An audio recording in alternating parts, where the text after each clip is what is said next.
Hello everyone, welcome back to my new other blog. तो ये है मॉर्निंग का ही टाइम और बच्चे चले गए थे स्कूल। बस यहाँ पर मैं नहा धोकर पूजा पाठ कर ली थी और सिंपल सी दाल आज चढ़ा रही हूँ, जो हमेशा मैं टमाटर डाल के ही लगाती हूँ। और मेरे ससुराल में ना मतलब टमाटर नहीं डालते हैं, जो तूर की दाल होती है, और मेरे मायके में तूर की दाल में भी टमाटर डालते हैं।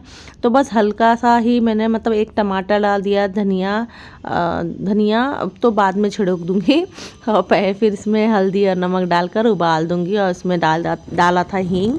तो ये सब डालकर मैं उबालने के लिए रख दिया था। और यहाँ पे देखिए मेरा ड्रॉअर में खाने पीने की सामान से ऐसा गज भरा है ना कि मैं सोच के भी ना देख कर फिर हट जाती हूँ, क्योंकि ना क्या हो जाता है कि इसको संभाल के रखो लेकिन हो ही नहीं पाता है मुझसे, और मैं थक जाती हूँ, भाग जाती हूँ। और इसको सेटअप भी कर दूँ ना तो मेरे बच्चे ना फिर से उथल पुथल कर देते हैं, तो मतलब सेटअप रहता ही नहीं है।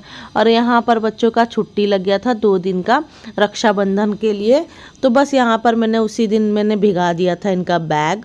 तो शाम तक मैं चालू कर दूँगी, तो यहाँ पे भीग कर रेडी हो रहा है और उसके बाद चालू कर दूँगी, तो सूखने के लिए भी डाल दूँगी। फ्रिज में से निकालने लग गई थी पनीर, क्योंकि शाम का वक्त है और चाय वगैरह हमने सबने पी लिया था। तो आज मैं रेसिपी जो बना रही हूँ पनीर की रेस्टोरेंट स्टाइल में सब्जी, टोटली डिफरेंट टाइप से है। और यहाँ पर मैं स्टोर करके रखती हूँ अपना फ्रीजर में ही पनीर, और ये बॉक्स में करके रखती हूँ। तो जो एक्सपायरी डेट भी रहता है ना, तो अब पता नहीं मैं सही करती हूँ या गलत, लेकिन मेरा ख़राब नहीं होता और महीना महीना चल जाता है।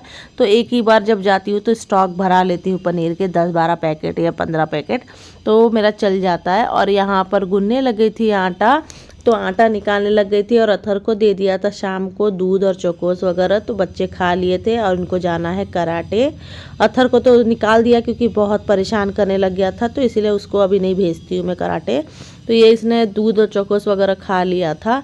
और यहाँ पर मैं गूंदने लगी थी आटा, और आटा गूंद रही थी, और गूंद के फिर मैं ना इसको थोड़ा सा मल कर रख दूँगी, क्योंकि मैं ज़्यादा इसको विधवत नहीं लगाती हूँ।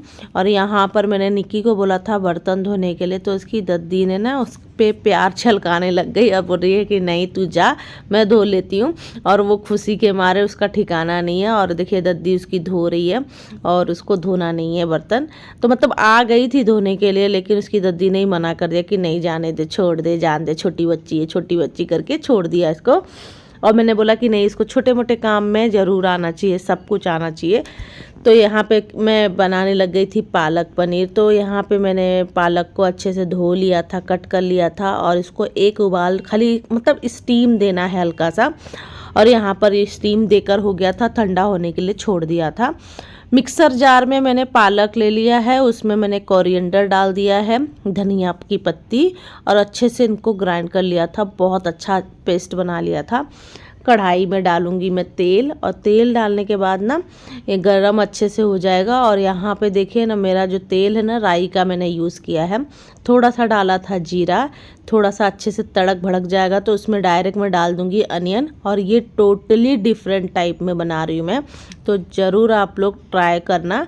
और यहाँ पर पनीर का 2 पैकेट लिया था मैंने, तो यहाँ पे पनीर को कट कर लिया अच्छे से, और ये सबको भी मैं अच्छे से कट कर लूँगी पीसेस में। तो आपको जैसा पीस चाहिए, छोटा चाहिए, बड़ा चाहिए, मीडियम चाहिए, तो वो तो ये तो आपके ऊपर है, आपको कैसा चाहिए। तो मैं 2 पैकेट में ही पूरे परिवार को ये करवा देती हूँ। और यहाँ पर मशीन ना आधे में ही मैं भाग गई। मशीन देखिए, मेरा मशीन चला कर रखी थी बैग धोने के लिए ना, तो सुबह तो मैंने भिगा कर रख दिया था, लेकिन शाम को मशीन चालू कर दी थी। तो यहाँ पर ये मशीन ना ऐसे नाच नाच के आ जाता है ना, तो बड़ा ज़ोर ज़ोर से आवाज़ आने लग जाती है, तो जैसे कि किचन में जो भी रहे ना तो डर जाए। तो मैं किचन में ही थी, तो मैं भाग कर चली गई छोड़कर काम। यहाँ पर मैंने डाल दिया था कश्मीरी लाल मिर्च, हल्दी पाउडर, और यहाँ पे थोड़ा सा डालूँगी बटर, और अदरक लहसुन का पेस्ट थोड़ा सा डाला था मैंने यहाँ पर। और ये सब डालने के बाद मैं यहाँ पे डाल दूँगी पनीर, और इनको अच्छे से फ्राई करूँगी पनीर को। अगर आप चाहते हैं तो फ्राई करिए, नहीं चाहते हैं तो मत करिए, कोई कंपलसरी नहीं है। और इतना सारा टुकड़ा मैंने निकाल कर रख लिया था साइड में, तो मेरी मम्मी बोल रही थी कि इतना टुकड़ा क्यों निकाला तूने। तो मैंने बोला मम्मी ये आपको बाद में बताऊंगी मैंने क्यों निकाला है। तो क्यों निकाला ये भी मैं आप लोग को बाद में बताऊंगी। तो देखिए कितना अच्छा सा कलर आया है हल्दी वगैरह डालने के बाद। तो यहाँ पे अच्छे से मैं भून लूँगी। इसमें काली मिरी वगैरह सब छौंका मारने के टाइम ही मैंने डाल दिया था। काली मिरी, इलायची 2 से 3 क्वांटिटी के हिसाब से डालना है, और एक आध लवंग डालना है तो डालिए, नहीं तो मत डालिए। और जितने लोग बोलते हैं ना कि जो हमारा कलर बहुत हल्का हो जाता है, ये तो देखिए मेरा कलर बहुत ही गाढ़ा और अच्छा कलर आया है और एकदम हरा हरा सा कलर आया है। तो ना ही इसको बर्फ़ के पानी में मैंने रखा था, ना ही कुछ किया था, डायरेक्ट मैंने नल के पानी में ठंडा कर लिया था। डायरेक्ट नल के नीचे मैंने मतलब उसको उठा उठा के ठंडा कर रही थी, और कुछ भी नहीं किया है और ज़्यादा टाइम भी नहीं लगा है। और मिक्सर के जार में जो लगा पुगा था उसको अच्छे से खंगार के मैंने उतना ही पानी ऐड किया है, बाकी कुछ भी नहीं ऐड किया है। इसमें मैंने डाला है गरम मसाला, और जो हमारा किचन किंग मसाला होता है वो मैंने ऐड किया है। नमक स्वाद अनुसार ऐड किया, क्योंकि पालक में ऑलरेडी नमक बहुत होता है। उसके बाद मैंने यहाँ पे डाला था धनिया पाउडर, तो मेरे पास जितना थोड़ा मोड़ा बचा था वो डाल दिया। तो धनिया पाउडर भी मैंने 1 चम्मच के करीब डाला होगा। और यहाँ पर ना मैं अब डालूँगी यहाँ पर ग्रीन चिल्ली। तो ये है मेरा ट्रिक। तो यहाँ पे ग्रीन चिल्ली डाल रही हूँ ना कि तीखे को बहुत अच्छा मतलब बैलेंस करके रखेगा। जब हम तड़के में मार देते हैं ना तो पूरा वो जल जाता है या सूख जाता है। यहाँ पे ना वो हरा हरा सा ही पड़ा रहेगा, ऐसे ही होटल वाले लोग बनाते हैं, और ऐसे ही पड़ा रहेगा, चटपटा सा ही लगेगा, टेस्ट वही रहेगा। तो बस ज़्यादा ताम झाम भी नहीं है, बहुत ईजी है तरीका। तो यहाँ पर मेरी सब्ज़ी ऑलमोस्ट होने ही वाली है, तो मुझे बनाना था रोटी, और मैंने इस गैस पे ट्रांसफ़र कर लिया। अब मैं यहाँ पर बनाने लगूँगी रोटी, क्योंकि बहुत लेट हो रहा था, क्योंकि जितना जल्दी काम ख़त्म करूँगी ना उतना जल्दी मुझे लेटने मिलेगा और फिर सुबह उठने मिलेगा। और यहाँ पर अब देखिए वो जो पनीर मैंने रखा था तो वो यहाँ पे मैंने ऐड किया है चूरा करके। उसमें डाला मैंने थोड़ा सा और बटर, और इसके बाद देखिए अच्छे से मिक्स कर लिया है। तो ये देखिए जब हर बाइट में जब छोटे छोटे से पनीर के टुकड़े आएंगे ना तो बहुत टेस्टी लगता है। तो यहाँ पर देखिए वैसे ही मैंने बनाया है सेम रेस्टोरेंट स्टाइल में। तो यहाँ पर मतलब 8 से 10 पीस होगा, तो उसको मैंने चूरा करके डाल दिया। तो देखिए बहुत ही अच्छा लुक दिख रहा है, फाइनल लुक है। अब मैं गैस को कर दूंगी बंद, और थोड़ी देर के लिए इसको ढक कर रख दूंगी ठंडा होने के लिए, जिससे इसका टेक्सचर जो है बहुत अच्छा आ जाता है। तो यहाँ पर मैं रोटी बनाने लग गई थी, और पहला मैं जो परोसी थी अपने बच्चों के लिए परोसी थी, क्योंकि उनको ज़रूरी है खाना पीना खिलाकर सुलाने के लिए।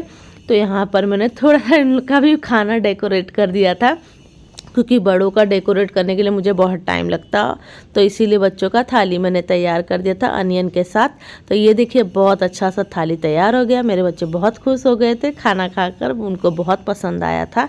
फिर उसके बाद हम लोग ने भी ख़त्म कर लिया था खाना, और यहाँ पर मैं करने लगी थी साफ़ सफाई, क्योंकि ये भी ज़रूरी है। वक्त के साथ साथ हमको ये भी काम है, ये ऐसा भी नहीं है कि इसको छोड़ दो चलो खाना खा लिया सो जाते हैं, तो ये भी नहीं है, हमें टाइम टू टाइम हमको ये भी ख़त्म करना है। तो फटाफट मैंने किचन पोंछ लिया था, और रोटी बच गई थी जो मेरी, तो मुझे समझ में नहीं आ रहा था करूँ तो करूँ क्या। तो मैंने क्या किया, सिल्वर फॉइल में मैंने उसे रैप करके रख दिया। पापा को बोल दिया कि पापा सुबह जाना तो आप ये लेकर जाना, ये जो उधर पे गाय लोग रहते हैं ना वहाँ पर तबेला है हमारे यहाँ, तो वहाँ पे डाल देना, तो जिससे कि गाय लोग को ये हो जाए। और रात काफ़ी हो गया था कि मैं रात को भी नहीं भेज सकती थी। और यहाँ पर मैं धोने लग गई थी ये कपड़ा। तो ये कपड़ा वही कपड़ा है जिससे मैं रोटी सेकती हूँ, जिससे मैं रोटी के डब्बे में रखती हूँ, ये वही कपड़ा है। तो इसको मैं हमेशा हर रात को धोकर अच्छे से साबुन लगाकर इसको धोकर और जाली में ही फैलाकर रख देती हूँ, जिससे कि मुझे आराम हो जाता है। तो वीडियो यहीं तक की थी, मिलती हूँ नेक्स्ट व्लॉग में। वीडियो जरा से भी अच्छी लगे तो लाइक शेयर कमेंट करना मत भूलना, साथ में मेरे चैनल को सब्सक्राइब भी कर लेना। मिलती हूँ ऐसे ही मज़ेदार व्लॉग में, तब तक के लिए बाय बाय, हैप्पी रक्षाबंधन।